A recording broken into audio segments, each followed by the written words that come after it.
Bueno, buenas noches a todos. Seguramente muchos me conocen. Como les dijo la doctora Verónica, yo soy la doctora María Eugenia Balbuena y soy parte del servicio de neurología del Hospital de Clínicas. Y me desempeño específicamente en el área de esclerosis múltiple y enfermedades desmielinizantes de este hospital. Es un honor para mí estar con ustedes hoy, en este día que nos convoca, y yo les voy a hablar en los próximos minutos sobre lo que todos ustedes deberían saber sobre la esclerosis múltiple. Y la primera pregunta a contestar es, ¿qué es la esclerosis múltiple? La esclerosis múltiple es una enfermedad autoinmune, inflamatoria, desmielinizante, que afecta al sistema nervioso central, que puede ser el cerebro, médula espinal y nervios ópticos, de manera impredecible. Esta enfermedad se caracteriza por la destrucción y pérdida de la mielina, y a ese fenómeno se lo conoce como desmielinización. En las zonas donde la mielina se ha lesionado van a aparecer cicatrices, y de ahí el nombre que se le da de esclerosis. Cicatriz, esclerosis. Estos procesos de desmielinización y cicatrización aparecen en diferentes momentos de la vida del paciente y en diferentes zonas del sistema nervioso, y por eso se habla de esclerosis múltiple. Ahora bien, ¿qué es una enfermedad autoinmune? ¿De qué se trata? Y una enfermedad autoinmune es aquella en la cual el sistema inmunitario reacciona contra un componente del organismo, destruyéndolo de igual forma que a un invasor externo, como podría ser un virus o una bacteria. Y entre las enfermedades autoinmunes se incluyen no solo a la esclerosis múltiple, también hay otras conocidas como la artritis reumatoide, el lupus eritematoso sistémico o la diabetes mellitus. En el caso en particular de la esclerosis múltiple, la sustancia atacada es la mielina en el sistema nervioso central, donde lo que ocurre es que ciertos glóbulos blancos, llamados linfocitos, por razones que aún no se conocen, son sensibilizados para reaccionar contra la mielina. Y una vez que ese proceso autoinmune o de autoagresión se desencadena, se va a mantener a través del tiempo. Ahora, ¿qué es la mielina? ¿Y qué es la desmielinización? La mielina es una cubierta compuesta por grasas y proteínas que va a envolver, que envuelve y actúa como aislante de las fibras nerviosas. Y esto permite que de esta manera se transmitan los impulsos nerviosos más rápido. En la esclerosis múltiple, la mielina se va a lesionar en múltiples áreas del sistema nervioso central a través de un proceso que se llama desmielinización. De esta manera, hace que la habilidad para conducir impulsos eléctricos, nerviosos, desde el cerebro y hacia él, esté o enlentecido o interrumpido, y produciéndose así la sintomatología de la esclerosis múltiple. Ahora, ¿cuáles son las zonas más comúnmente afectadas del sistema nervioso central?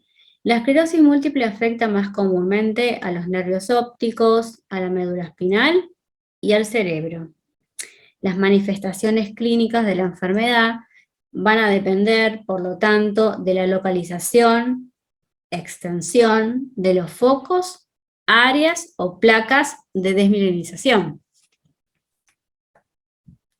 Así, por ejemplo, si la lesión se asentara en el nervio óptico, la persona tendrá dificultades para ver o distinguir los colores, o por el contrario, si la lesión se ubica en la médula espinal, de acuerdo a la región afectada, puede tener dificultades para caminar o para mover sus brazos, o alteraciones en la sensibilidad, o dificultad en el control de los esfínteres.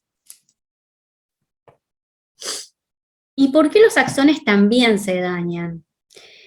Ustedes saben que hasta hace poco tiempo se pensaba que en la esclerosis múltiple el daño de los axones, que serían las fibras nerviosas propiamente dichas, era considerablemente menos importante que el producido en la mielina.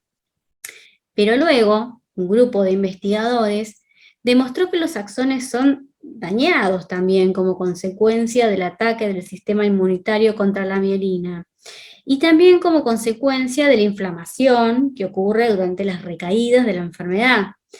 Y esta pérdida de axones o fibras nerviosas se produce aún en etapas tempranas de la enfermedad.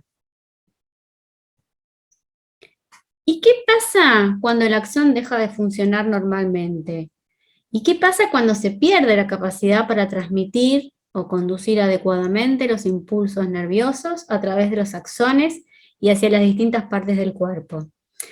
Entonces, en ese momento, los síntomas de la esclerosis se vuelven permanentes. Entonces, la pérdida de axones o fibras nerviosas va a ser la principal causa de las secuelas neurológicas en las personas con esclerosis múltiple. ¿Qué se sabe de por qué es más común en los países fríos? ¿De por qué la enfermedad es más común en los países fríos?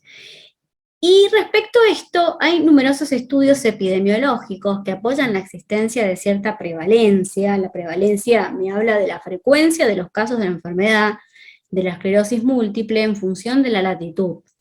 En este sentido, su frecuencia se incrementa o aumenta en relación directa con la distancia a la línea del ecuador. La línea del ecuador es la línea que divide al planeta en dos hemisferios, por lo cual es más común en áreas de clima frío. Esta relación se vincula a factores ambientales, como por ejemplo el déficit de vitamina D. Estudios recientes demuestran que la vitamina D puede regular la respuesta inmunitaria en los pacientes con esclerosis múltiple. La vitamina D se activa inicialmente en la piel a través de la luz ultravioleta que proviene de la exposición solar. ¿Y qué pasa con los países que están más lejos a la línea del Ecuador, como por ejemplo Canadá, Norteamérica o los países escandinavos? La exposición solar durante gran parte del año es menor. Por lo tanto, la vitamina D no puede activarse, perdiéndose de esta manera un factor protector contra la enfermedad. Pero esta distribución también ha sido asociada con un componente genético. Es así que los descendientes de europeos del norte presentan mayor incidencia de la enfermedad, y la mayoría de ellos habitan lejos de la línea del Ecuador. ¿Por qué es más frecuente en las mujeres? Se sabe que las mujeres son más propensas a contraer esclerosis múltiple que los hombres, en una proporción de aproximadamente 2 a 3 por cada varón. Y algo similar ocurre con otras enfermedades autoinmunes. Si bien no son claras todas las explicaciones para esta mayor incidencia en el sexo femenino, es posible que algunos factores hormonales propios de las mujeres afecten la susceptibilidad de contraer la enfermedad. Es posible, no, algunos factores hormonales propios de las mujeres afectan esa susceptibilidad.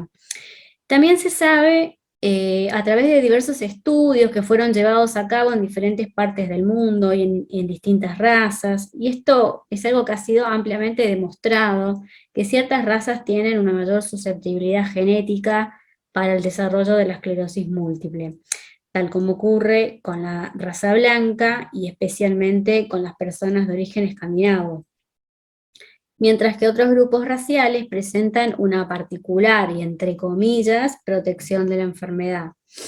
Y entonces, de esta manera, vemos que la esclerosis múltiple es de extrema rareza en los negros de África, es muy rara en Japón, en China, en Corea, y tampoco se han descrito casos en los esquimales, los indios de América del Norte, de América del Sur o en los gitanos de Hungría. Como les comentaba hace un rato, numerosos estudios sostienen que la esclerosis múltiple es una enfermedad autoinmunitaria, vale decir, aquella en la cual el mismo organismo desconoce sus tejidos, en este caso la mielina, lo desconoce como propio y lo ataca como si se tratara de un agente extraño. Sin embargo, hoy en día diversas investigaciones científicas demostraron que contribuyen a su aparición más de un factor, a saber, y esos factores pueden ser los factores ambientales, factores infecciosos y además una predisposición genética.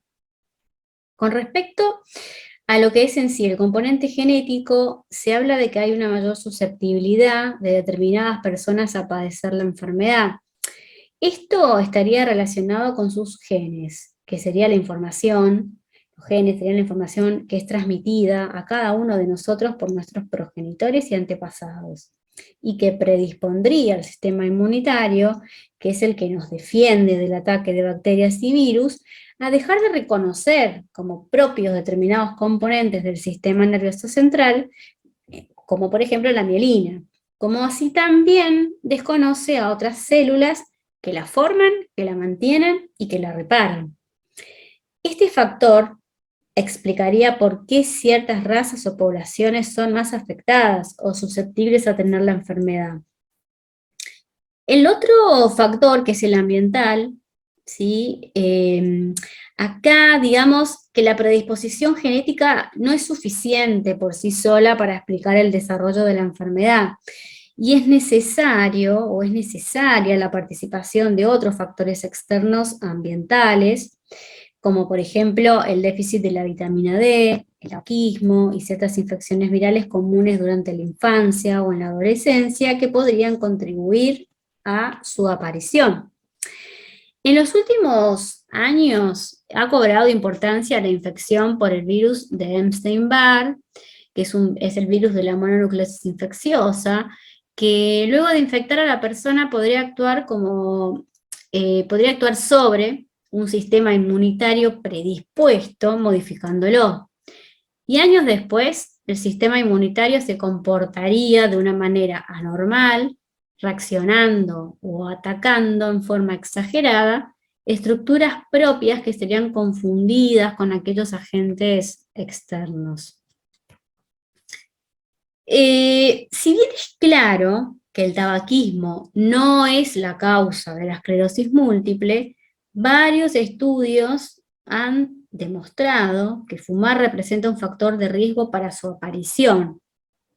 No solo su aparición, sino en pacientes que fueron seguidos durante un periodo de tiempo de 5 años, se observó que los fumadores tienen un riesgo de 3,6 veces más de que su enfermedad progrese, en comparación con aquellos pacientes que nunca fumaron.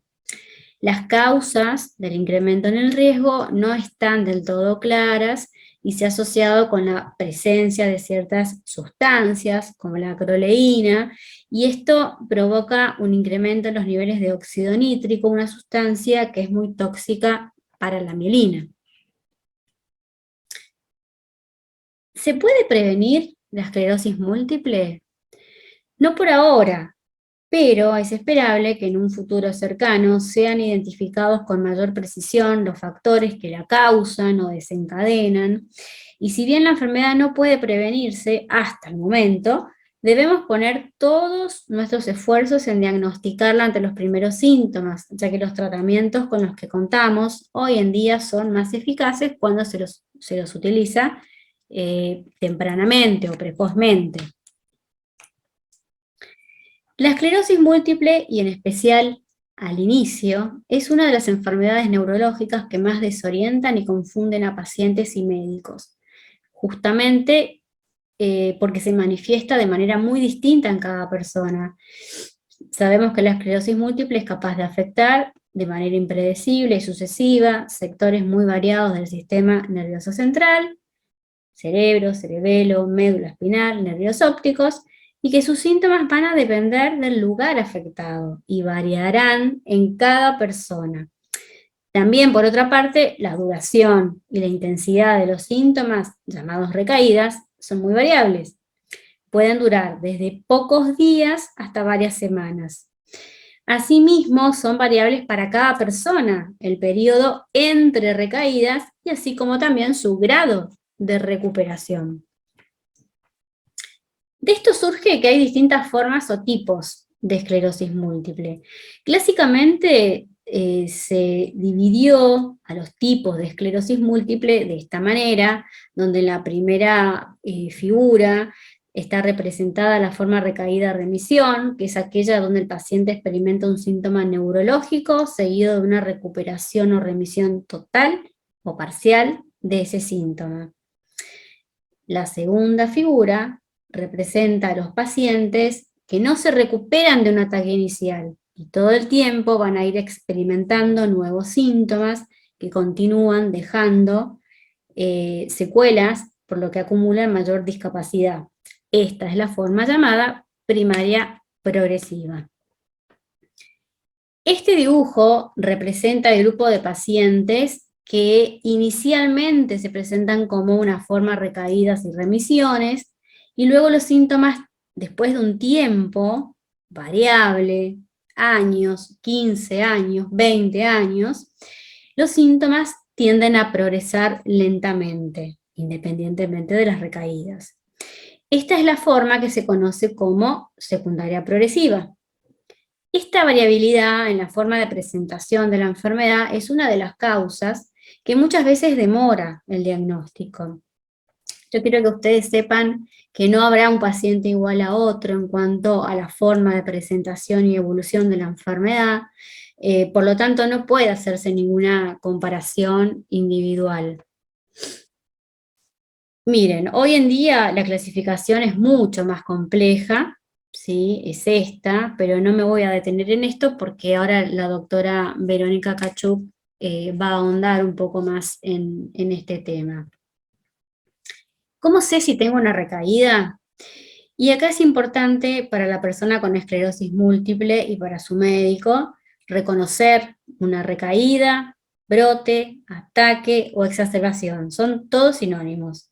¿Y por qué es importante? Porque el médico deberá decidir si debe o no tratar ese brote o recaída y de qué manera tratarlo.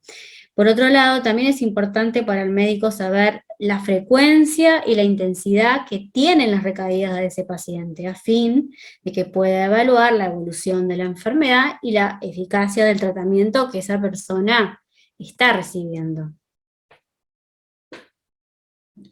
¿Cómo se manifiesta una recaída? Debe considerarse recaída a la aparición de síntomas neurológicos nuevos o al empeoramiento significante de los anteriores.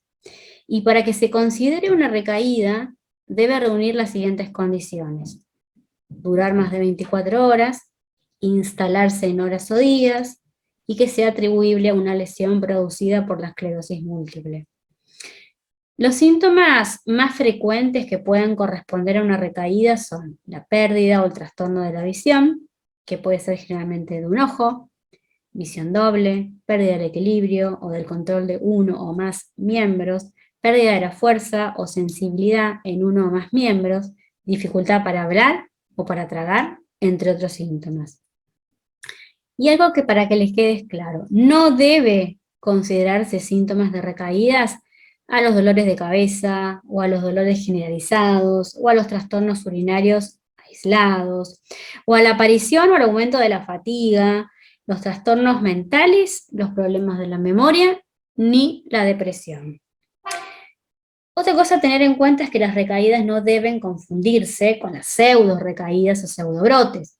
Los pseudobrotes consisten en la aparición de nuevos síntomas o en el empeoramiento de síntomas anteriores frente a ciertos estados, como fiebre, infecciones, deshidratación, como efecto de ciertos medicamentos o a la exposición a temperaturas altas. Estos factores son capaces de provocar síntomas transitorios que desaparecen una vez resuelta la causa y bueno, y no son producto de nuevas lesiones causadas por la esclerosis múltiple. No todas las recaídas deben ser tratadas, ¿sí? Esto contesta esta pregunta, si deben ser tratadas o no todas las recaídas. No, la respuesta es no.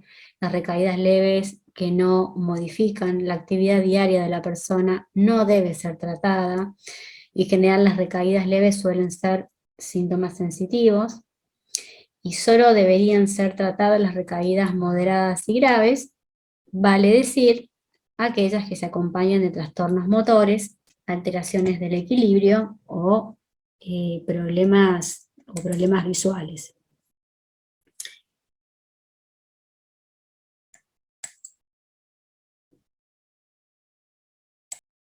Voy a dar paso a mi compañero Santi.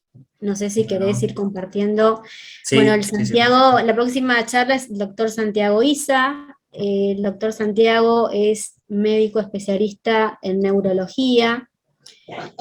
Pertenece a la Clínica de Enfermedades Desmielinizantes de ACOR Salud UP. También trabaja como neurólogo en el Sanatorio de la Trinidad Mitre, en la sección de neuroinmunología.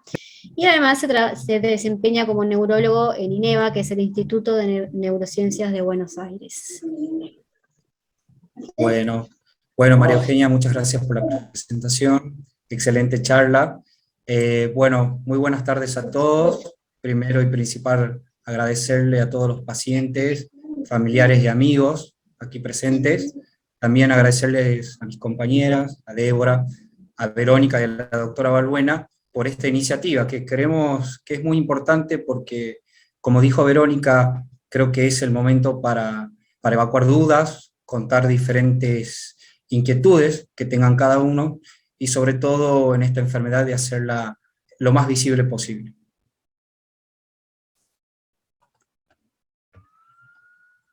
Bueno, una de los temas y de las cosas importantes que nos parecieron para programar la charla es resonancia magnética. Muchos de ustedes están familiarizados sobre qué es la resonancia magnética cuando uno va a hacer el procedimiento o el estudio, pero nosotros queremos contarles algunas novedades con respecto a este estudio. Hoy en día, con el avance de la ciencia, investigación, y como así también de la física, matemática, medicina cuántica, etcétera, etcétera, la resonancia magnética adquirió muchísima importancia y muchísimos avances. Es uno de los métodos complementarios fundamentales que se utiliza dentro de neurología y especialmente lo utilizamos dentro de esclerosis múltiple. Un poco para atrás, para hacer mención de este estudio complementario, en el año 1421 todavía este estudio no estaba, y es ahí cuando hubo sospecha del primer caso de esclerosis múltiple a nivel mundial. A medida que fueron avanzando las investigaciones, los diferentes métodos clínicos, exámenes físicos y diferentes opiniones de neurólogos, en el año 1868 se logra hacer un diagnóstico clínico únicamente de la enfermedad sin la resonancia magnética. Posteriormente se continuó avanzando y en el año 1421 también se da otro caso de esclerosis múltiple, y en el año 1878 se hace el descubrimiento de la mielina, que es lo que explicó la doctora Balbuena anteriormente. Posteriormente, ya en el año 1981, se dio el primer uso de la resonancia magnética para esclerosis múltiple. A partir de ahí, hasta el día de hoy, hasta el año vigente, todo esto está avanzando y continuará avanzando con diferentes métodos y diferentes técnicas que les vamos a contar. En el año 90 también comenzaron los primeros tratamientos para esta enfermedad, y en el año 2000 hasta el día de la fecha continúan en vías de investigación múltiples tratamientos que luego la doctora Verónica Chachú nos va a ilustrar con su charla. Un poco quería contarles con respecto a lo que son los conceptos y qué es la resonancia magnética, que muchas veces no tenemos tiempo, por así decirlo, en el consultorio para charlar sobre algunos detalles de ello. La resonancia magnética, como repetí recién, es un método de estudio complementario que se utiliza no tan solo para el diagnóstico, sino también para el seguimiento de esta enfermedad. Es muy importante aclarar que la resonancia magnética no funciona con rayos X, por ejemplo, como una radiografía de tórax, cuando uno se va a hacer por un estudio clínico, o una tomografía de tórax. Eso se hace a través de rayos. La resonancia magnética se logra a través de un campo magnético y a través de ondas radioeléctricas, que esos luego se traducen a través de un sistema físico y químico en diferentes tipos de imágenes que nos permiten observar con mayor claridad sobre esta enfermedad. ¿Cuáles son los beneficios y por qué nosotros hacemos principal hincapié en este método complementario que creemos que es el fundamental dentro de esclerosis múltiple? Nos sirve tanto para el diagnóstico, es decir, qué es la enfermedad, poner el nombre y apellido de la misma, continuar el seguimiento de la enfermedad, ver la respuesta terapéutica, que luego vamos a ver cuáles son los protocolos estandarizados, y a su vez también hoy en día, con las nuevas técnicas, nos permiten hablar un poco de pronóstico de esta enfermedad. Otro de los temas importantes también que siempre hablamos en consultorios con nuestros pacientes son los tipos de resonancia, por así decirlo, de acuerdo al Tesla o al teslaje de la resonancia. El Tesla no es otra cosa que la definición de la resonancia y esto se traduce también en medidas físicas y en medidas químicas y matemáticas que nos permiten una mayor definición de las resonancias. Actualmente tenemos dos tipos de resonadores, de bajo campo y de alto campo. Los primeros fueron de 0.2 teslas o 0.35 teslas, que son con los que comenzaron a hacerse los primeros estudios, y hoy en día nosotros no recomendamos este tipo de resonador en el caso de esclerosis múltiple, ya que tienen una escasa visualización de los diferentes tipos de lesiones en esclerosis múltiple, que si bien puede ser utilizada, por ejemplo, en casos de claustrofobia, o que el paciente no lo tolere, pero a su vez no nos rinde para el seguimiento y para el diagnóstico del paciente. También es muy usada en pacientes pediátricos, pero lo que habitualmente nosotros recomendamos es resonadores de alto campo. Son aquellos que tienen arriba de 1.5 o de 3 teslas, que son muy recomendables tanto para el diagnóstico y para el seguimiento del paciente. Esto también, si el paciente tiene claustrofobia o algún trastorno de ansiedad o miedo a la resonancia, se puede hacer tranquilamente bajo anestesia con un chequeo clínico previo para poder obtener una mayor definición de las imágenes. Es importante también aclarar que a mayor teslaje, es decir, a mayor definición, hay menor tiempo de duración del estudio. Resumiendo esto, nosotros no recomendamos la resonancia de bajo campo para esta enfermedad, y sí mayor a 1.5 o 3 teslas. Hoy en día, quizás un gran porcentaje de la población tiene acceso a 1.5 tesla, pero también sabemos de que esto está muchas veces impedido a través de barreras económicas o a través de algún problema socioeconómico. A la hora de ver las resonancias, por así decirlo, lo que hacemos en el consultorio es a través de un protocolo, es decir, las diferentes fotos o las diferentes imágenes que nosotros necesitamos ver y observar. En esta presentación, en esta diapositiva, quiero contarles que dentro de Unión Personal Acor Salud y resonadores de Sanatorio Anchorena, establecimos un protocolo para enfermedades desmielinizantes y esclerosis múltiple. Este protocolo no es otra cosa más que las diferentes secuencias, es decir, las diferentes fotos que nosotros queremos ver para obtener una mayor precisión dentro de la resonancia magnética, que son tanto en cerebro, como así también en columna cervical, en columna dorsal y lumbar, que son casi siempre los cortes que pedimos, y ahora vamos a hablar un poco de ellos, cuándo pedirlos y en qué momento también. Acá simplemente, a modo de gráfico, esto es lo que nosotros vemos, la resonancia magnética, en diferentes cortes, como les mencioné recién, que son las fotos que obtenemos. En las flechas rojas es lo que nosotros siempre nos tomamos tiempo en el consultorio para visualizar, que son las famosas manchitas blancas, o placas de desmielinización, como explicó la doctora Balbuena en su charla. Intentamos ver la forma, intentamos ver la ubicación, y ver cómo está constituida. Y otra cosa importante también que observamos es el realce o no con contraste, o con gadoliño, que también vamos a charlar un poco de eso. Un mensaje muy importante es de que siempre la resonancia debe ser realizada en el mismo lugar, porque eso nos permite comparar y es muy importante para el seguimiento.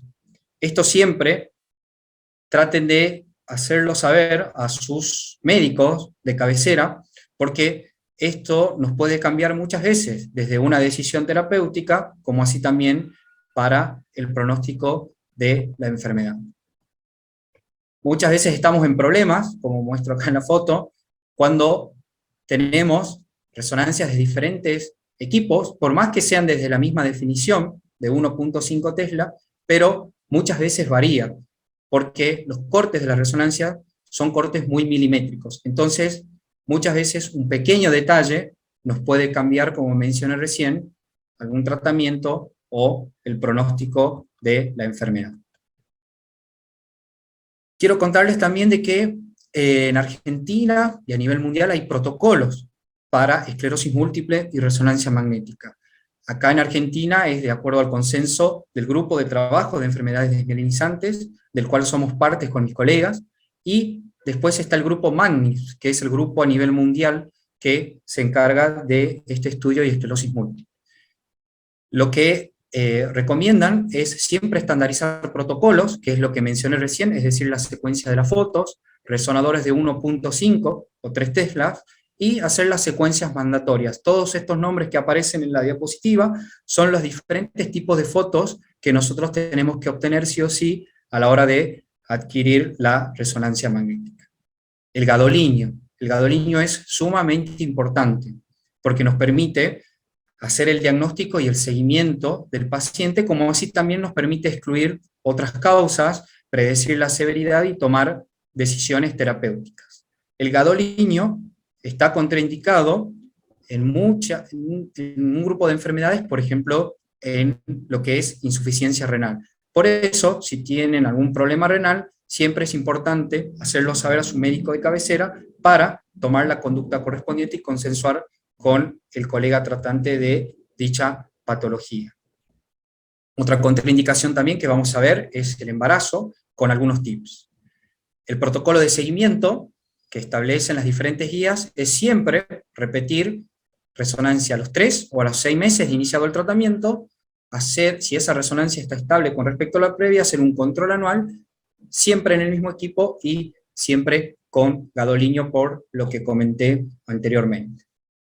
Algunos detalles, por ejemplo, en el caso de los pacientes tratados con natalizumab y riesgo de LMP, que seguro muchos de acá deben estar al tanto con respecto a esto. En este caso, hay que hacer resonancia cada 3 o 4 meses en quienes tengan el virus JC positivo con el valor elevado, con el índice que le llamamos nosotros. En ese caso se puede hacer, por ejemplo, natalizumab en dosis extendidas y cambio de natalizumab a otras terapias.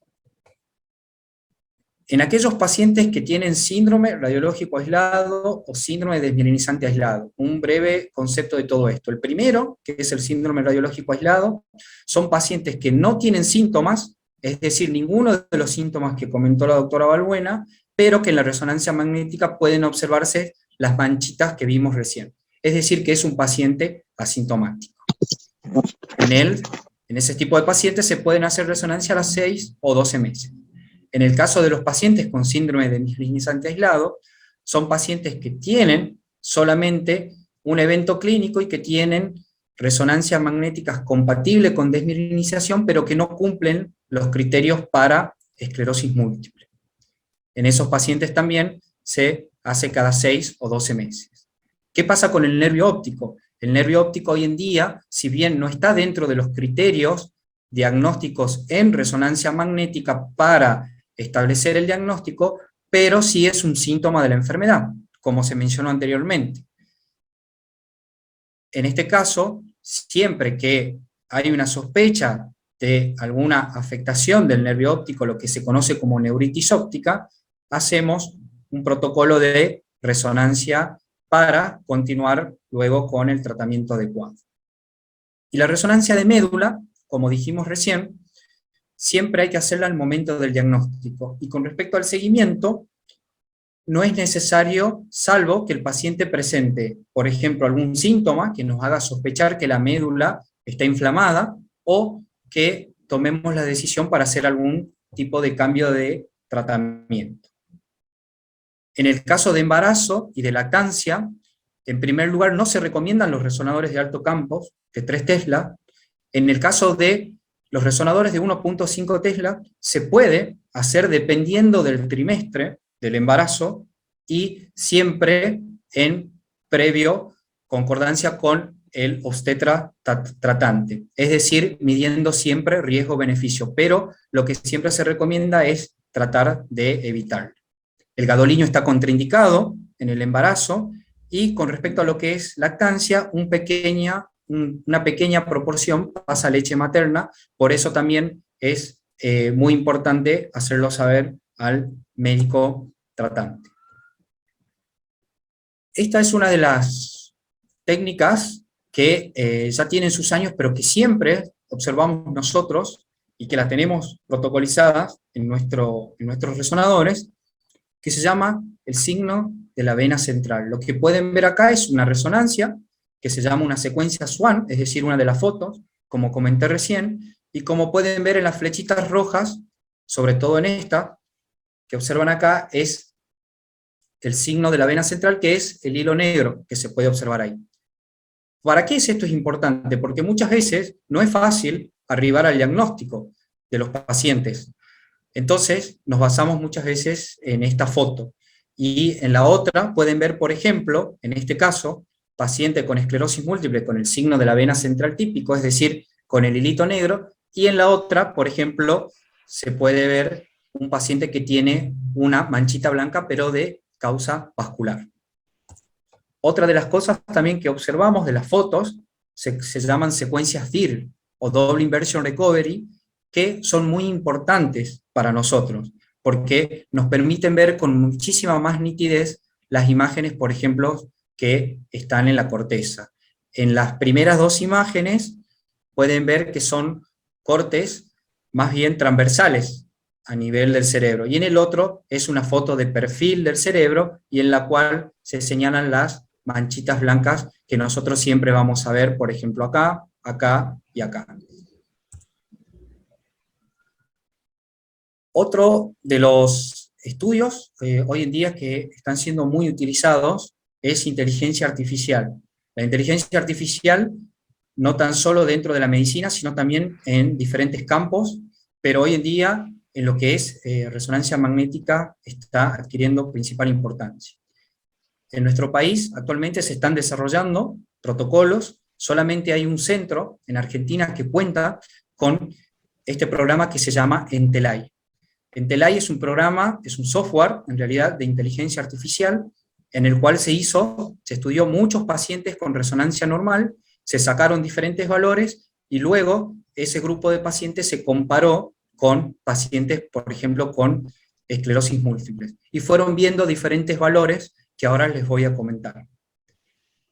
Esto es muy importante porque, si bien no nos asegura el diagnóstico de la enfermedad, pero nos permite, en el seguimiento del paciente, ver diferentes opciones, por ejemplo, de cambios de tratamiento. Una de las cosas que siempre evaluamos, por ejemplo, a través de Entelay, es volumen cerebral en resonancia magnética. Otras de las cosas son en la segmentación de tejidos, como pueden ver acá, las diferentes cortes del cerebro con los diferentes colores. Cada uno de los colores tiene un significado diferente para nosotros en el caso de esclerosis múltiple. Otra cosa también son las cuantificación de lesiones, es decir, cuántas lesiones tiene el paciente, y eso nos permite ver la evolutividad en el largo del tiempo. Otra cosa también importante es la atrofia, que va muy de la mano del volumen, porque eso nos habla del pronóstico y de respuesta al tratamiento. Por ejemplo, acá, este es un corte de resonancia, y lo que ven en manchitas amarillas o redondelitas amarillas son las plaquitas de desmielinización, o las manchitas blancas que siempre observamos, y con inteligencia artificial estas se pueden detectar con muchísima nitidez y con muchísima precisión, sobre todo el lugar donde está ubicada dicha lesión. Esto se puede realizar generalmente en 1.5 o 3 teslas, es decir, en resonadores de alto campo. Otra de las cosas importantes es ver la segmentación de tejidos y de áreas cerebrales, como les comenté recién, que cada color tiene un diferente valor, y eso nos va hablando del volumen cerebral del paciente. Otra de los aspectos también importantes es la atrofia, que, por ejemplo, nos permite ver cuáles son las diferentes áreas que pueden o no estar afectadas, y tempranamente si podemos cambiar o no de tratamiento al paciente para lograr un beneficio. Otra de las nuevas técnicas que utilizamos a diario es espectroscopía. La espectroscopía nos sirve mucho para también descartar otros diagnósticos, pero cuando las plaquitas tienen un tamaño más grande, es decir, un tamaño más considerable. Y esto, como pueden ver acá en los diferentes gráficos, se traduce en diferentes formas de colores y diferentes picos, por así decirlo, como se observan acá, los que están en líneas amarillas, y eso nos orienta hacia qué diagnóstico diferencial estamos hablando. Hoy también en día, como les mencioné, en las resonancias de médula se está midiendo lo que es volumen medular, que repito nuevamente, esto no hace el diagnóstico, sino más bien sirve para pronóstico y seguimiento, y nos habla también, por ejemplo, en el caso de algún cambio de tratamiento y ver el control de la enfermedad. Aquí también se utiliza un software especializado, se obtiene un valor para eso y se lo compara. Y luego vamos viendo a lo largo del tiempo a ver cómo responde nuestro paciente.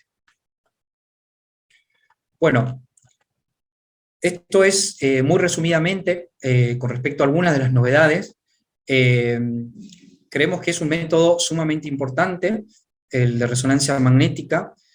Siempre realizar el estudio en el mismo centro o establecimiento o en el mismo equipo, llevar siempre la resonancia previa al imagenólogo para que la pueda comparar, como así también al médico tratante.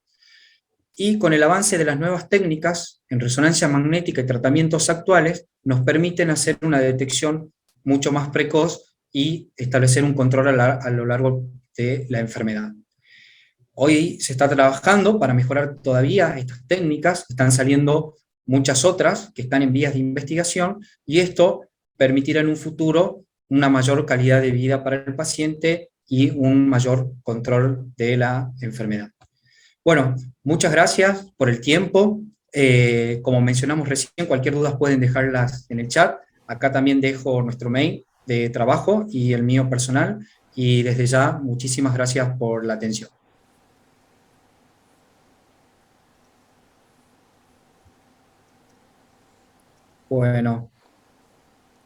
Bueno, continuando ahora con la charla, vamos a hacer lugar a quien ya muchos conocen, creo yo, de los aquí presentes, que es la doctora Verónica Chachuk. Ella es médica especialista en clínica médica y neurología, tiene un máster en neuroinmunología y es docente de pregrado y posgrado de la UBA. A su vez es miembro titular de la Sociedad Neurológica en sección de enfermedades desmielinizantes, se desempeña en Hospital de Clínicas y en la Clínica de Enfermedades Desmielinizantes de Acor Salud y Unión Personal. Así que nuevamente, bienvenida Vero y muchas gracias. Muchas gracias Santi por la presentación y vamos a dar comienzo a esta charla en la cual les quiero compartir algunas novedades básicamente. Y la voy a dividir en contarles algunos conceptos generales que me gustaría subrayar acerca de la enfermedad, en nuevos tratamientos que están aprobados en Argentina desde este año, biomarcadores, que ahora les voy a contar qué significa esta palabra, futuras terapias y la esclerosis en un futuro, cómo vemos o cómo proyectamos a la enfermedad hacia adelante. Y en esto me quiero detener un ratito. Eugenia nos contó que había varios subtipos de la enfermedad. La forma brote-remisión o recaída-remisión, que es un sinónimo, la secundaria progresiva o la primaria progresiva. Y también les dijo que ahora estamos utilizando nuevas clasificaciones por una cuestión que les paso a detallar. Ustedes saben que cuando tienen una recaída, luego de esa recaída puede generar esa recaída una secuela, ¿sí? Eso es un daño neurológico que queda después de haberla padecido. a veces trabajamos sobre eso, hacemos rehabilitación, intentamos volver hacia atrás lo que generó la recaída, ¿sí? Entonces ahí es cuando decimos el paciente está empeorando justamente a causa de la recaída que tuvo. Pero no siempre el empeoramiento o ese daño neurológico se asocia a una recaída. Ahí vi algunas preguntas que están poniendo en el chat, que si quieren después las charlamos bien, pero básicamente lo que preguntaban es, ¿siempre empeoro después de tener una recaída o puede haber un empeoramiento al margen de eso? La realidad es que sí, con los sucesivos estudios y el avance de la tecnología y de la clínica en relación a la investigación, podemos ver que los pacientes pueden empeorar, ¿sí?, o generar un daño neurológico más allá de la recaída, ¿sí? El paciente puede no tener brotes, puede no tener lesiones nuevas en la resonancia magnética y sin embargo sentir, por ejemplo, que está empeorando en la marcha, sentir que se olvida más las cosas, que está más desatento, que tiene menos movilidad en relación a la motilidad de los dedos, ¿sí?, que se siente más torpe en relación con eso. Entonces es muy importante entender que una vez diagnosticada la enfermedad, tiempo es cerebro, y me adelanto a la próxima diapositiva donde lo coloco bien claro, y esto tiene que ver con que no podemos perder el tiempo a la hora de iniciar un tratamiento en esclerosis múltiple. Cuanto antes hagamos o iniciemos el tratamiento, menor va a ser el daño neurológico que se pueda generar a raíz de la enfermedad. Todavía, por supuesto, no tenemos una cura de la enfermedad. Entonces, esto puede seguir avanzando si no lo detenemos a tiempo. Y fíjense qué estrecha es la ventana terapéutica a la hora de poder iniciarla, ¿sí? Si esto lo iniciamos en forma tardía, una vez que pasa un tiempo desde los primeros síntomas, bueno, el daño neurológico que puede presentar ese paciente va a ser mayor. Si el paciente está bajo una terapia y tiene una falla al tratamiento que está recibiendo, lo que hay que hacer es cambiarlo rápidamente. ¿Cuándo? Lo antes posible, para que ese paciente no siga avanzando en esta curva que ven por aquí. A eso le llamamos switch, ¿sí? Hacer el cambio cuando corresponde. Siempre no, cuando corresponde, ya sea por falla o porque el paciente por ahí presenta algún efecto adverso a alguna de las terapias que está recibiendo. Entonces, primer concepto que nos tiene que quedar en claro es que tiempo es cerebro y nos tenemos que apurar. Entonces, ¿cómo hacemos la elección del tratamiento? Nos fijamos en varias cuestiones en relación a perfil de paciente. ¿A qué le decimos nosotros perfil de paciente? A eso que nosotros conocemos de ustedes en relación a la historia clínica. ¿A qué se dedican?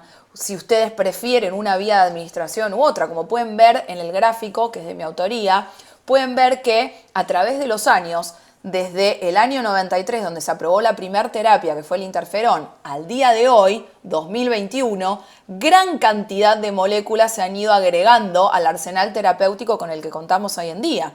Y es fundamental esto, ¿sí? ¿Por qué? Porque nos abre la posibilidad de poder elegir o poder seleccionar cuál es la mejor terapia para cada paciente en particular, ¿sí? Entonces esto tiene que ser consensuado. Siempre lo hablamos con ustedes, les tratamos de mostrar cuáles son las posibilidades que tenemos a nuestro alcance, con limitaciones varias, por supuesto. A veces las obras sociales o el pagador, digamos, de quien va justamente a proporcionar la medicación nos puede poner algunas limitantes, pero en general podemos contar con la elección de la vía de administración, por ejemplo, subcutánea, intramuscular, por boca, endovenosa, y además de eso, lo más importante, les diría, a veces a la hora de elegir, es la eficacia, ¿sí? ¿Cuán eficaz es esa terapia a la hora de poder elegirlas para ustedes? Y en eso también nos ponemos a fijar en qué estadio de la enfermedad están. Tienen muchas lesiones en la resonancia magnética, han tenido muchos brotes juntos, con poco espacio entre un brote y otro. Eso nos habla de que quizás nos tenemos que apurar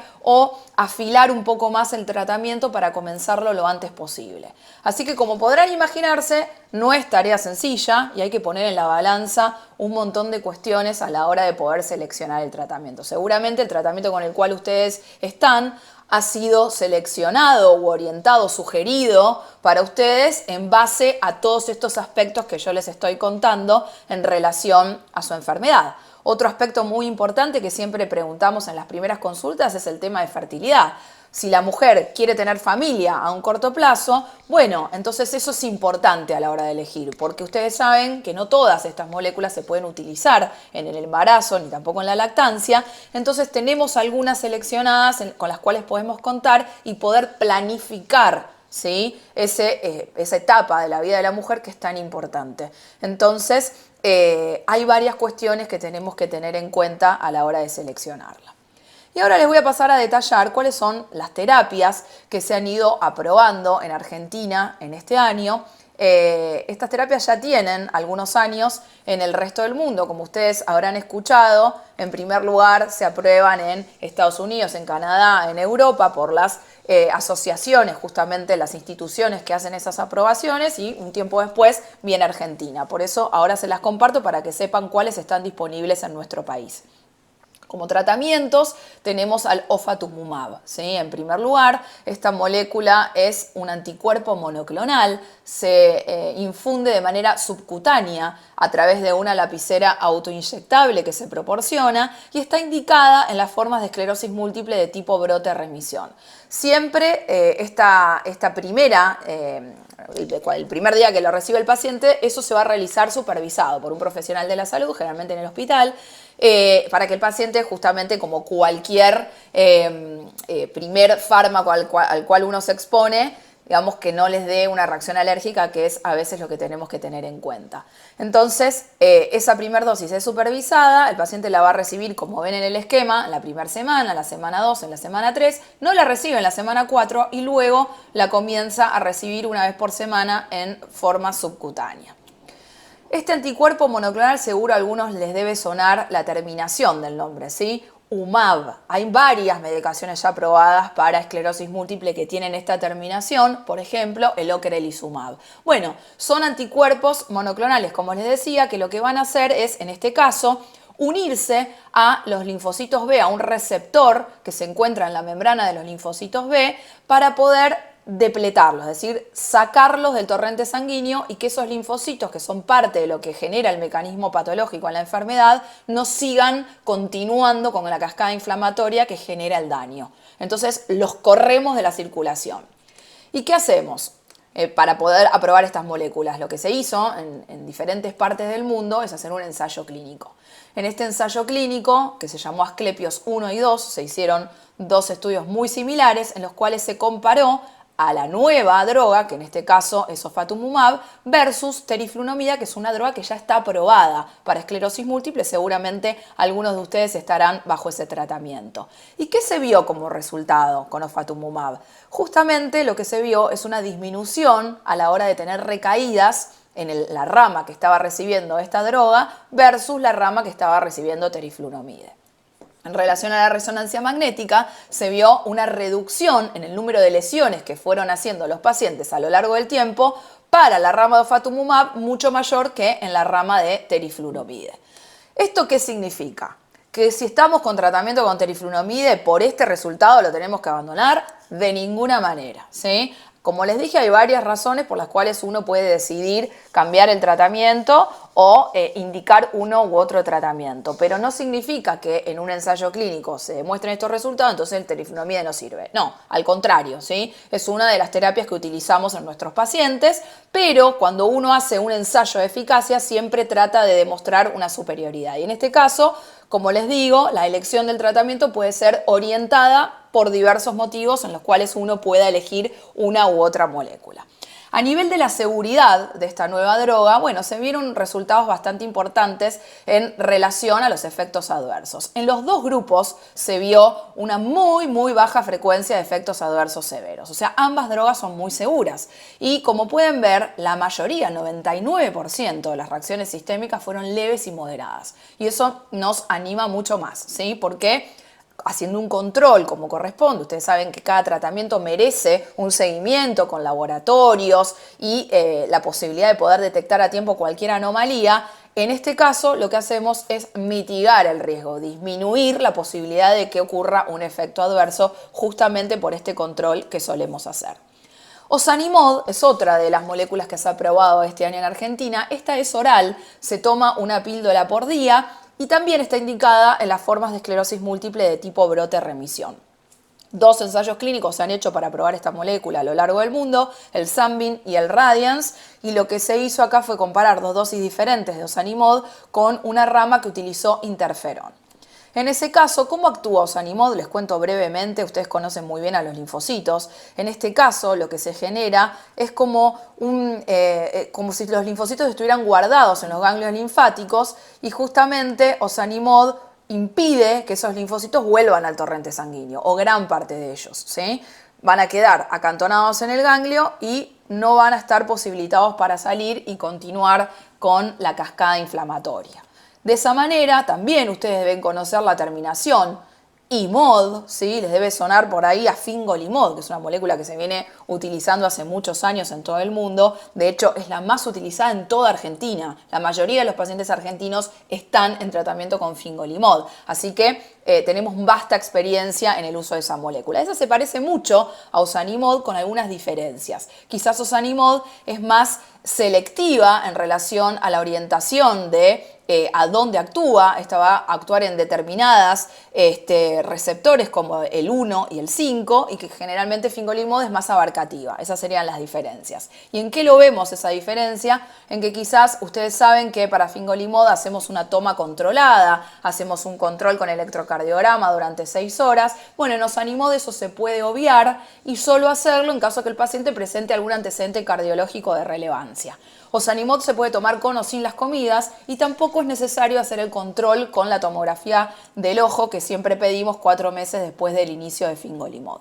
En este caso, Ozanimod también hizo una reducción de la tasa de recaídas comparado con interferón y también hubo beneficios en relación a nuevas lesiones en la resonancia magnética y no solo eso, también algunos detalles en relación al volumen cerebral y algunos sectores que son muy importantes en nuestro cerebro.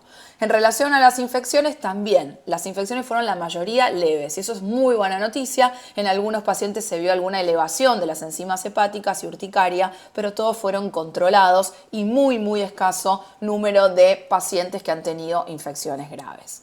Como otras novedades, y esto no es una novedad en relación a una aprobación, sino una molécula que muchos de ustedes deben conocer también, que se llama natalizumab. Natalizumab, a partir de este año, en Argentina, tiene aprobada la dosis extendida. ¿Qué significa eso? Muchos de ustedes estarán recibiendo natalizumab una vez por mes. Bueno, ahora lo que se puede hacer es espaciar un poco más las dosis y recibir las infusiones cada 6 semanas. Y otra novedad que va a estar pronto disponible en Argentina es la opción de recibirlo por vía subcutánea. Si bien está aprobado, aún no está disponible comercialmente, esperamos que en los próximos meses lo esté, pero es un adelanto de lo que se viene y la posibilidad de otra vía de administración para esta molécula. En relación a los biomarcadores, ¿qué significa biomarcador? ¿Sí? Les voy a hablar particularmente de los neurofilamentos. Esto es algo que les tiene que empezar a sonar porque es lo que se viene. Hoy en día no contamos con esta posibilidad de poder dosarlos en nuestra práctica clínica, pero seguramente en un futuro muy cercano lo va a estar. ¿Qué son los neurofilamentos? Son componentes del esqueleto de las neuronas que son muy abundantes en los axones. Y como funciones está la función de soporte, de mantenimiento del tamaño del axón, de la forma y del calibre. Así que, como se podrán imaginar, después que se lastima la neurona, se lastima el axón, estas sustancias, estos neurofilamentos son liberados justamente pudiendo dosar cuánto de esos neurofilamentos son liberados, nos va a dar una idea de cuánto es el daño que está sufriendo nuestro sistema nervioso central. Niveles altos de neurofilamentos nos va a hacer pensar que el paciente tenga peor pronóstico con mayor actividad clínica y pronosticar el EDSS, que es la escala que nosotros medimos en el consultorio, a futuro. ¿Esto nos tiene que asustar? No, al contrario, porque la posibilidad de poder dosar estos filamentos en nuestra práctica clínica va a hacer que podamos detectar ciertos pacientes en riesgo y podamos actuar en consecuencia tratando de frenar la progresión de la enfermedad en ese paciente. Así que en realidad son buenas noticias porque cada vez nos adelantamos más y podemos saber qué va a pasar después. En este caso, esto no lo digo yo, sino que esto data de muchas investigaciones que se vienen haciendo hace muchos años en relación a estos componentes que fueron dando algunos estudios preliminares y bastante contundentes en los últimos años en relación a lo que les cuento. Es entonces un potencial marcador de respuesta a los tratamientos, porque en base a eso, si yo lo puedo ir midiendo, puedo ir viendo cómo va respondiendo un paciente al tratamiento que está recibiendo. Pero hoy en día tenemos diversos obstáculos que hacen que sea más difícil la determinación en la práctica de hoy en día. En primer lugar, el acceso, pues no lo tenemos disponible y no lo tenemos en el consultorio ni lo podemos mandar a hacer por ahora, ¿sí? Pero también contamos en otras partes del mundo, cuentan con otros obstáculos, quizás tienen el aparato para poder hacerlo o lo que se necesita, digamos, para poder dosarlo, pero no tienen valores estandarizados a partir del cual uno diga, a partir de este valor me tengo que preocupar, bajo este valor no me tengo que preocupar, digamos. En eso no se están poniendo de acuerdo y hacen falta protocolos estandarizados para poder determinarlo. Pero lo más importante es que esto es muy promisorio y se viene en breve, y en breve vamos a tener novedades en relación a esta herramienta o biomarcador en el cual nosotros nos apoyamos para poder adelantarnos y ver qué pacientes están en riesgo o no. Futuras terapias, ¿sí? Y esto se los comento a modo de dato anexo. En realidad hay muchos ensayos clínicos a lo largo del mundo que están justamente utilizando algunas moléculas que ya han sido demostrado que se ha visto el beneficio en un grupo reducido de pacientes con esclerosis múltiple. Entonces eso pasa a una etapa mayor que se llama fase 3, en el cual muchos pacientes con esclerosis múltiple a lo largo del mundo pueden participar de estos ensayos y poder ver si esa molécula, ese beneficio que se vio en otros ensayos más chicos, se reproduce en grandes poblaciones. Y, por supuesto, con seguridad, ¿no? Más allá de la eficacia que uno quiere lograr, que esa molécula sea segura. Entonces, ustedes saben que, como les decía, a pesar de que uno pueda controlar las recaídas, las lesiones en la resonancia, hay otras cuestiones en relación a la enfermedad que quedan todavía insatisfechas o por fuera de lo que puede abarcar los tratamientos aprobados hasta el día de hoy. Es por eso que siempre se intenta buscar otros targets terapéuticos, otros objetivos a la hora de poder tratar de frenar la evolución de la enfermedad. Entonces hay algunas nuevas terapias que justamente, más allá de lo que les comenté hasta ahora, pueden ingresar al sistema nervioso central y actuar directamente en él, ¿sí? Dentro de él, atravesar esa barrera que lo separa del resto del cuerpo. Entonces, de esa manera, obviamente, una vez actuando dentro del sistema nervioso central, van a poder detener la progresión de la discapacidad y el daño cognitivo y mejorar, por supuesto, la calidad de vida de nuestros pacientes. Con esto no quiero aburrirlos, pero simplemente para que vean este grupo de medicaciones que están hoy en día en ensayos clínicos reclutando pacientes. Reclutando significa abriendo la posibilidad de que los pacientes puedan participar de ese ensayo clínico en varias ciudades del mundo. Este grupo se llama inhibidores de la tirosina quinasa de Bruton, un nombre un poco largo, extenso, pero en realidad esa tirosina quinasa es una proteína, una enzima que está presente en varias partes de lo que es el sistema nervioso central. Entonces, como se vio implicada en parte en la patogénesis de la enfermedad y también es expresada a nivel de la microglia, bien dentro del sistema nervioso central, se cree que podría tener beneficios y bueno, los ensayos clínicos nos lo van a demostrar en muy poco tiempo, porque ya, como les digo, están en curso. Entonces, hay muchos targets a la hora de poder detener la enfermedad de ese modo. Esas moléculas, para que les vaya sonando el nombre, se llaman tolebrutinib, fenebrutinib o evobrutinib, ¿sí? Y en estos ensayos también se compara en forma activa con teriflunomide. Por lo tanto, los pacientes que ingresan al ensayo o reciben la droga activa, que es el tolebrutinib, el fenebrutinib, el evobrutinib, y por otro lado también reciben una droga activa que es teriflunomide, que ya está aprobada para la enfermedad. Así que en breve vamos a tener resultados de estos ensayos clínicos. Con esto tampoco los quiero aburrir, pero fíjense lo largo que es y extenso el listado de futuras terapias y futuros ensayos clínicos que vienen en la enfermedad. Y acá también otras preguntas que están surgiendo en el chat en relación a la neuroprotección o la remielinización. Hoy en día también, y miren todos los numeritos que ven en pantalla, ¿sí? Y todas las proteínas y moléculas que están implicadas en lo que es la neuroprotección y la remielinización. Por supuesto, como cada vez sabemos más, cada vez nos imaginamos nuevos objetivos a la hora de poder actuar en estos niveles. No solo en tratar de detener la enfermedad, sino de proteger a esa neurona que está en riesgo una vez que se desencadenó la cascada inflamatoria.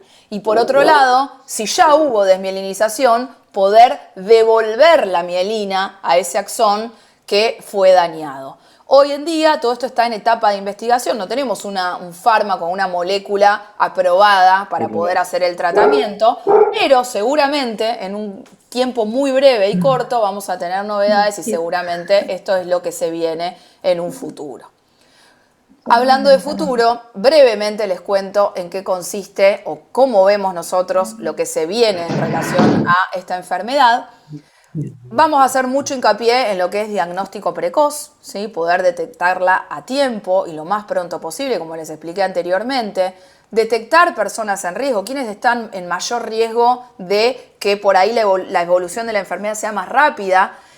¿Qué neuroimágenes o qué datos de las neuroimágenes nos hacen prender un semáforo y hacer más hincapié en justamente lo que estamos observando en las imágenes, y lo mismo con los biomarcadores que les comenté? Por supuesto, va a hacer que la medicina sea más personalizada, que haya terapias preventivas, que haya terapias de reminización que nos ayuden, quizás se agreguen a los tratamientos que venimos recibiendo, y de esa manera podamos ayudar.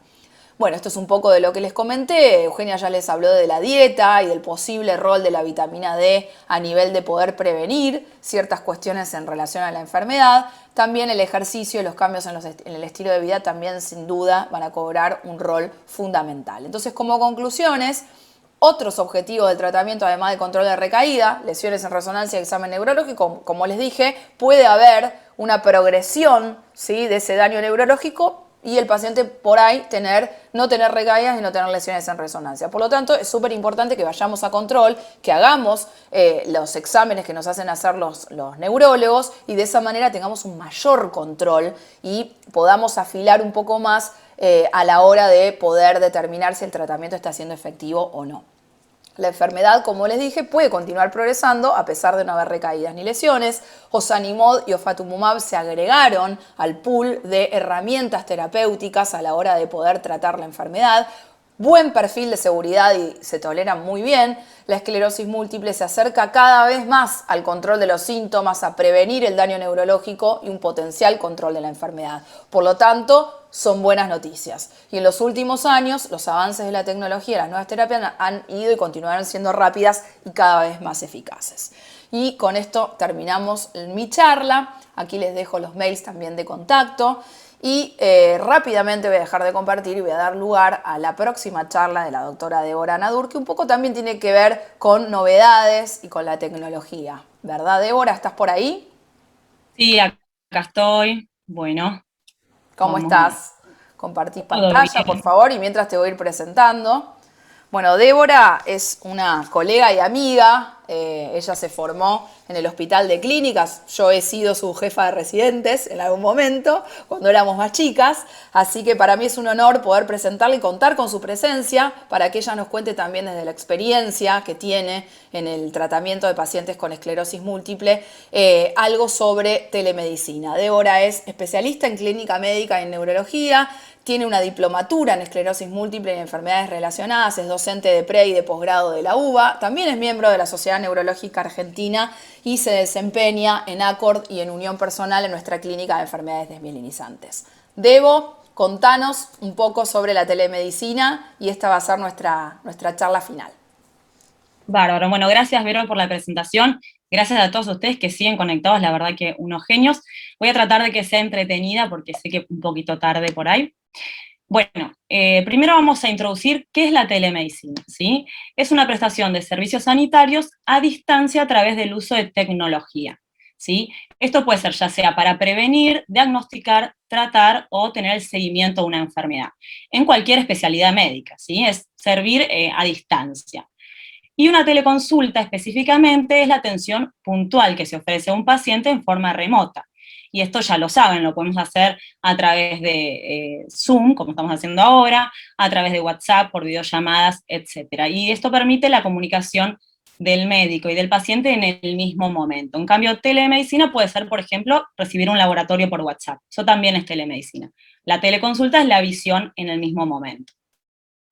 Ahora, si yo antes de contarles esto les preguntaba qué es la telemedicina, tal vez esto es un concepto muy preciso que les di, pero la mayoría de ustedes probablemente me pudieran decir con sus palabras a qué me estoy refiriendo, ¿no? Porque ya tenemos una idea de la telemedicina o de la teleconsulta. ¿Y esto por qué es?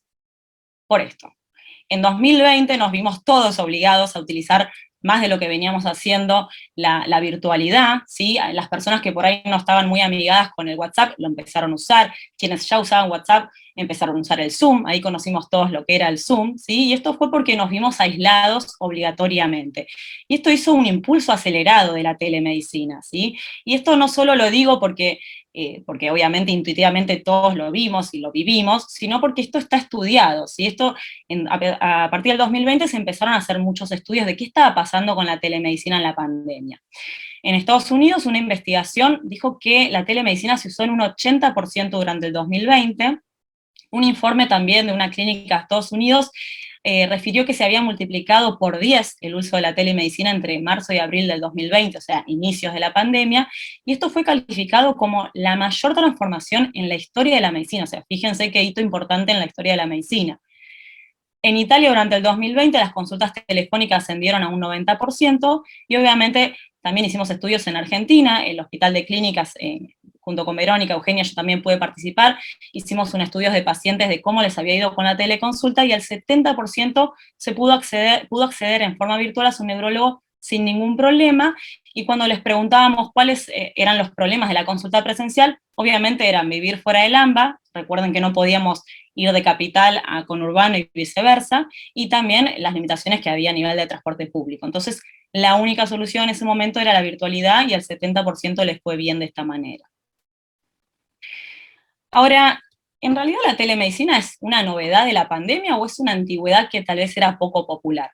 Y ahora me pongo un poco en blanco y negro, porque sí, efectivamente es una antigüedad que hasta el momento no era muy reconocida, ¿sí? Pero la Organización Mundial de la Salud dice que esto lleva desarrollándose más de 100 años, y considera que sobre todo a mitad del siglo XIX se comenzó a utilizar.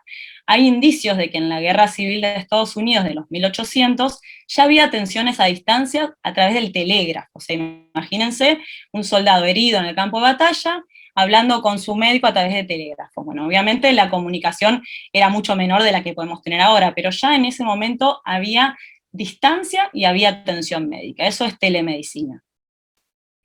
Pero obviamente eso dista mucho de la telemedicina que tenemos hoy. ¿Y esto por qué es? Gracias al avance tecnológico. Como les dije al principio, tiene que haber distancia y tiene que haber tecnología.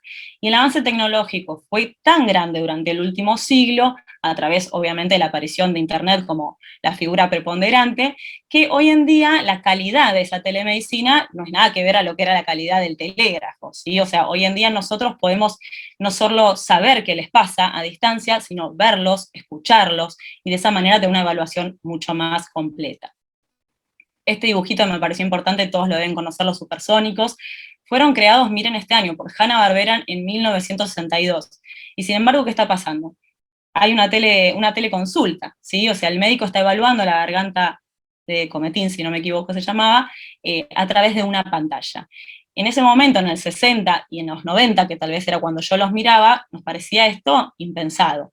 Y fíjense cómo hoy en día esto ya es real, y hay otras tecnologías de los supersónicos que aún no se han hecho real. Bueno, ya sabemos que existe hace un montón la telemedicina, pero ¿qué indicios hay del uso de la telemedicina en esclerosis múltiple antes de la pandemia? Esto ya se utilizaba, ¿sí? Sobre todo para los pacientes que estaban geográficamente aislados.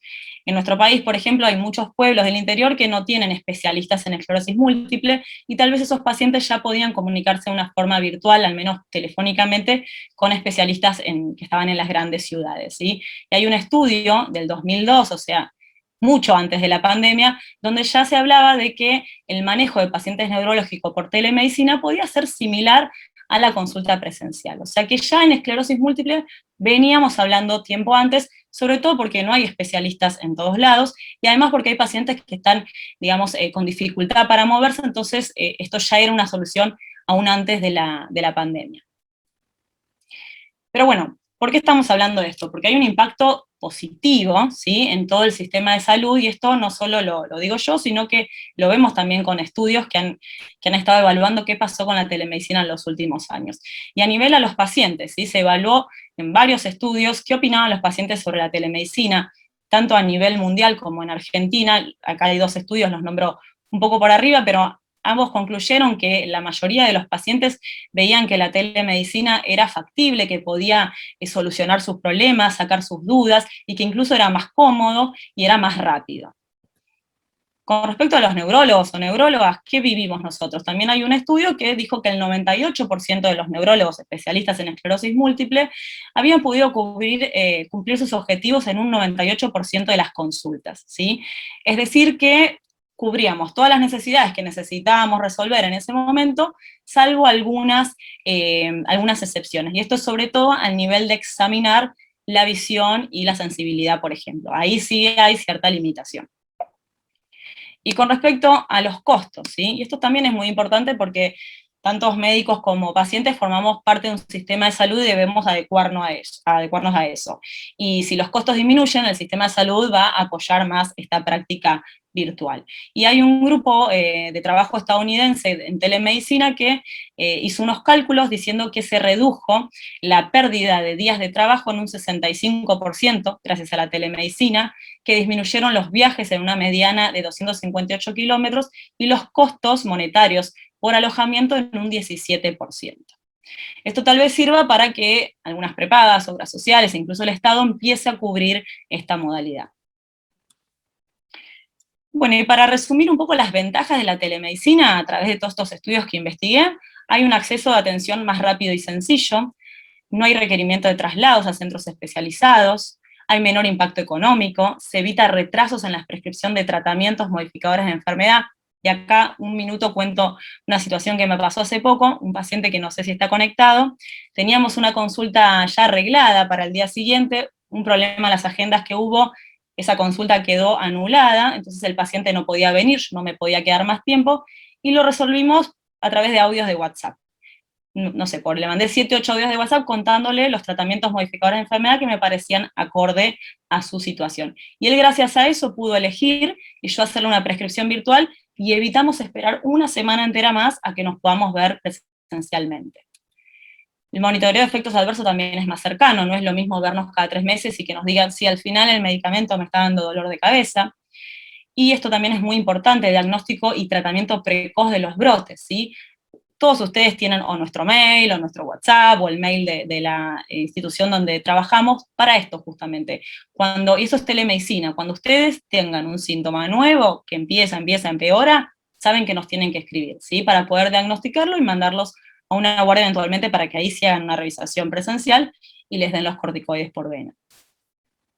Y hay ahora varias también herramientas que se pueden aplicar virtualmente, ¿sí? Herramientas que nosotros antes usábamos solo presencialmente. Ya hay investigación de que la prueba de la marcha, eso que los hacemos caminar y les contamos el tiempo, esto se podría hacer a través de videos, tomando el tiempo.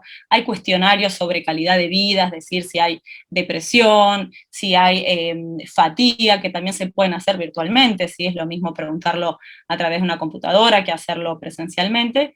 Y como sabrán, a muchos de ustedes habrá pasado que a partir del 2020 las evaluaciones cognitivas también se empezaron a hacer virtualmente. Pero bueno, como siempre cuando hay ventajas hay algunas desventajas, y esto sobre todo en nuestro país, el acceso a computadoras e internet, si bien en el estudio del Hospital de Clínicas el 70% se pudo conectar sin problema, un 30% que no, y esto debería en un futuro ser, factible para toda la población. Hay menor interacción social, y esto es por ahí algo muy importante, se pierde eso de la relación médico-paciente, de poder contener, abrazar, tocar al paciente, y que el paciente reciba eso del médico no es lo mismo y nunca va a ser lo mismo a través de la pantalla. Esto es importante, también hay una preocupación sobre aspectos éticos y legales, o sea, no hay ninguna ley que hoy en día ponga, digamos, en vereda cuestiones legales sobre confidencialidad de datos, sobre resguardo de la privacidad y la historia clínica del paciente, ¿sí? Y también, digamos, para la defensa del paciente y del médico ante situaciones cuando surja algún problema. Todo esto no está legislado hoy en día y es importante que esto pronto se haga, digamos. Reembolso de la atención brindada, ¿sí? Esto que decíamos antes, si el sistema de salud ve todos estos beneficios, tal vez esto pueda ser cubierto por prepagas y por el Estado. Limitaciones en el examen físico, como dijimos, ciertas cosas, sobre todo la visión, la sensibilidad y los reflejos, se hace más difícil a la distancia. Y esto es importante, no es útil como única herramienta al momento, sobre todo del diagnóstico. Como ustedes saben, para tener esclerosis múltiple hay que cumplir ciertos criterios. Algunos son de resonancia, eso sí lo podemos ver virtualmente, incluso mejor que cuando vemos las placas en el consultorio, con un link web donde vemos el estudio completo. Pero el examen físico del paciente ante el diagnóstico, obviamente ahí sí debe ser presencial. Después en el seguimiento, si el paciente no tiene ningún cambio y está bien, alguna teleconsulta puede, digamos, reemplazar la presencial, pero no así en el diagnóstico. Bueno, eso es todo lo que tenemos hasta hoy en día, pero ¿hacia dónde vamos? ¿Sí? Esto está creciendo todos los días y sigue aún, en este momento se están desarrollando y evaluando numerosas aplicaciones y páginas web que son diseñadas exclusivamente para pacientes con esclerosis múltiple, y esto nos va a permitir dar información a pacientes a través de páginas web y educarlos sobre su enfermedad, ¿sí?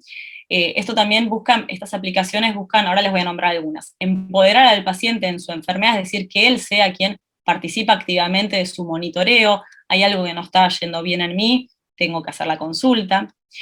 Buscan también estas aplicaciones valorar la funcionalidad del paciente, o sea, a pesar de que yo no lo pueda revisar, que las herramientas estas inteligentes puedan decirme que hay algo motor, por ejemplo, que está funcionando mal.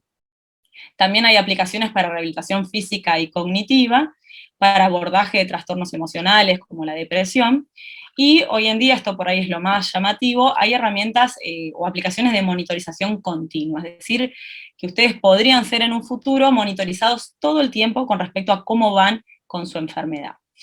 Le voy a nombrar algunas nada más para no extenderme. ¿Sí? Estas herramientas, hay algunas que son para ver la funcionalidad del paciente. ¿Esto qué significa? ¿Cómo se encuentra actualmente ese paciente? ¿Cuánta dificultad hay o no hay por brotes pasados, ¿sí? O por una progresión lenta? El EDSS, les debe sonar este nombre, es la escala que utilizamos después de revisarlos, les ponemos como un puntaje para saber cuánta dificultad observamos al examen físico. Bueno, esto hoy en día se está investigando para hacer vía web y tiene resultados similares, compatibles con la consulta presencial.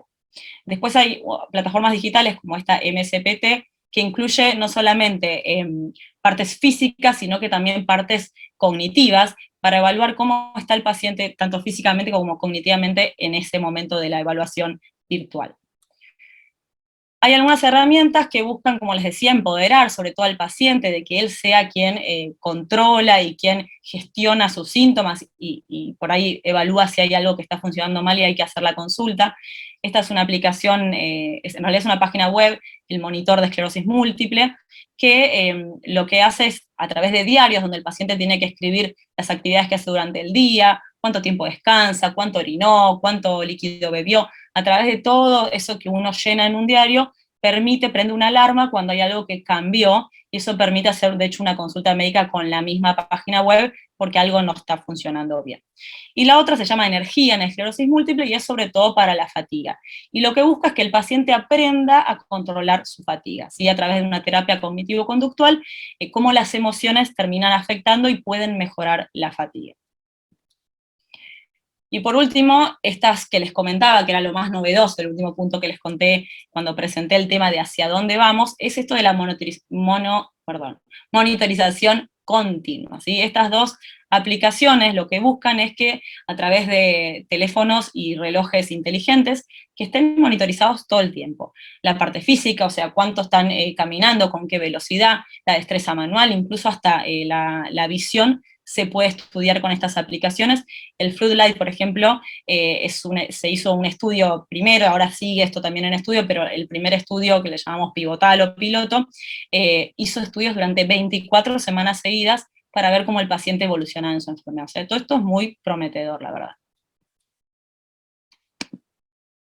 Bueno, pero entonces, ¿cuál es el modelo hoy de atención ideal? ¿Sí? La telemedicina todavía es complementaria a la atención presencial. ¿Sí? Ya vimos que había algunas desventajas, por lo cual todavía no puede ser la única manera, ¿sí? Por lo cual se propone un modelo híbrido, ¿sí? Aprovechando lo mejor de estas dos modalidades. Acá, como se ve en el dibujito, la idea es que hoy en día podamos utilizar las dos formas de atención y exprimir lo mejor de cada una. Entonces, como conclusiones, la telemedicina se usa desde hace varios años en esclerosis múltiple, sobre todo en pacientes geográficamente aislados, pero su uso ha aumentado rápidamente debido a la pandemia COVID-19 y al avance en tecnología de la comunicación del siglo XXI. Los beneficios más destacados son el ahorro de tiempo y de costos relacionados con traslados, brinda mayor continuidad de tratamientos y monitoreo de efectos adversos, agiliza el diagnóstico y el tratamiento de brotes, entre otros. se requiere el desarrollo de una legislación que asegure tanto aspectos éticos como legales de la telemedicina. No reemplaza por ahora la consulta presencial, sino que es algo complementario, por eso se propone este modelo híbrido, y actualmente no hay duda de que tiene un rol fundamental en el seguimiento de pacientes con esclerosis múltiple. Todos ustedes hacen algún tipo de atención virtual con nosotros, incluso en este momento, y tal vez en un futuro, con todo este desarrollo de aplicaciones, pase a ser la consulta primordial. Eso no lo sabemos por ahora. Bueno, acá terminaría mi charla, pero en realidad ahora